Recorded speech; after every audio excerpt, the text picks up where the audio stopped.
La quatrième raison, c'est le fait de regarder dans son passé, de se dire j'ai jamais réussi, ça a toujours échoué, donc je n'y arriverai pas. Pourquoi est-ce que ça marcherait cette fois-ci? Alors ça peut être tes expériences personnelles ou ça peut être tes expériences dans ta famille, dans tes amis ou même ce que tu entends à la radio, à la télé, que sais-je. Vraiment regarder dans le passé, dire ça n'a pas fonctionné, donc ça ne fonctionnera pas pour moi à l'heure actuelle. Il faut dire, c'est que les échecs, que ce soit tes propres échecs ou les échecs des autres personnes, ça reste un échec à partir du moment où tu abandonnes.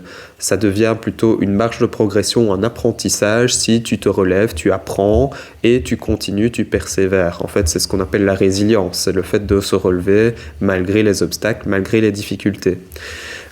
Et donc c'est clair que si tu as déjà essayé par le passé et que ça n'a pas fonctionné et que tu t'arrêtes là, ça restera à tout jamais un échec. Par contre, si tu réessayes, évidemment pas en faisant les mêmes erreurs, sinon c'est refaire le même échec, voilà, ça va à nouveau échouer.